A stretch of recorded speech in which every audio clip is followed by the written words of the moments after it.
Good morning. I am a few minutes late because I was on a phone call. And it has been a crazy, crazy, crazy morning already. That's another story for another day. But I'm here and I'm ready and I'm so excited to talk. I wanted to go back to this morning time to see if it was better for people to hop on and engage and chat with me, and because I was doing in the afternoons and didn't seem to work as well as the morning. So I thought I'd try this again. So I'm going to do this at 10:30 in the mornings every week for a little bit, just to kind of see if that picks up. So it's all about testing, right? And reviewing your analytics and knowing what works and what doesn't work. And I'm actually going to talk a little bit about that too. So, but I really, really wanted to talk today about content plan and the biggest problem with content planning and how you can fix it, because there is a way you can fix it that it doesn't have to be so stressful and overwhelming and such a big to-do. One of the questions that I get asked though is, what's the difference between a content plan and a content strategy? And is there a difference? Yes, there is. So your strategy is kind of like your higher level plan for what you're posting. It's setting your goals. It's identifying your ideal client. It's knowing what platforms you're going to be posting on. It's identifying a theme for the month. It's being intentional with how you represent your company online. Your content plan is what you're actually doing and when. It's the implementation part, the nitty gritty, the topics of your blog posts, what your social media graphics look like, what questions you ask in your group each week.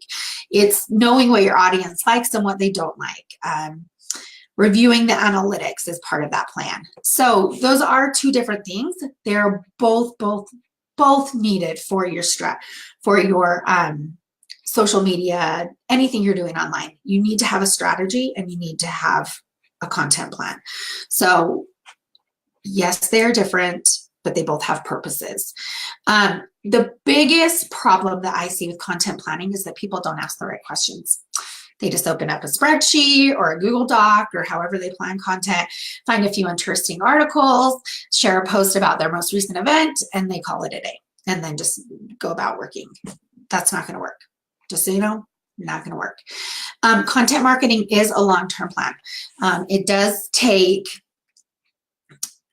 commitment, it takes consistency, and it takes a strategy to work, but it can. So I'm Kristy of Simply Online, and we help entrepreneurs go from invisible to visible in 30 minutes a week or less.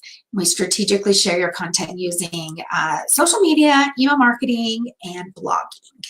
And isn't this an awesome pen? It's there's a subscription that I subscribe to called Rad and Happy, and she sent this rad pen. Rad and Happy. Anyway. Okay, so there's a lot of things that you can do to up your content game plan. I know that's what you came to talk about on my pen. But there are 3 things that you should be asking to update your content plan each month.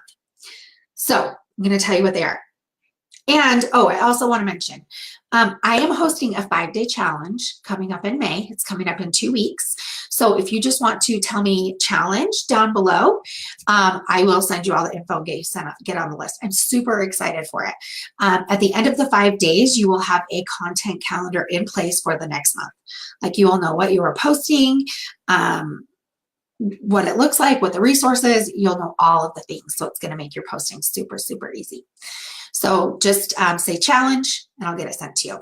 So 3 questions. First one, what's coming up this month? You have to know what is in your agenda. Do you have trade shows? Do you have a specific product you're trying to release? Do you have a goal that month that you're trying to accomplish? Just so you're not randomly posting. One of the my favorite things to post about is like silly holidays.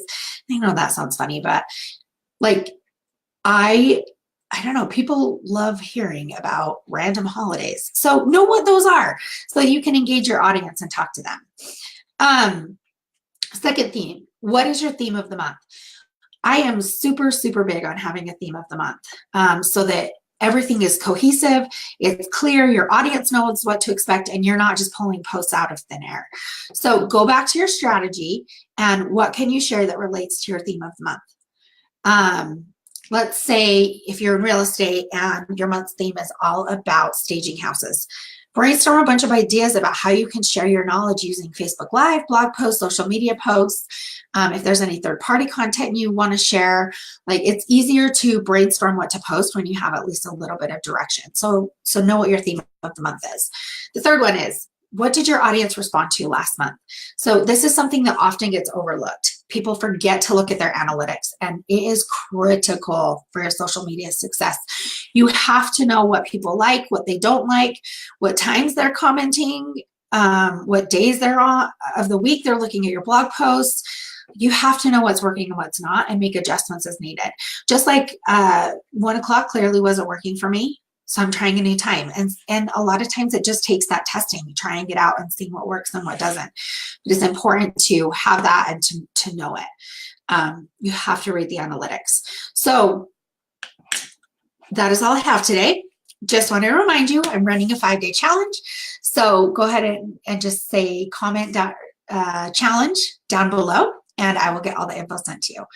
So again, I'm Kristy Hansvik of Simply Online, and we help our clients go from invisible to visible in 30 minutes a week or less by strategically sharing their blogs, social media content, and email marketing.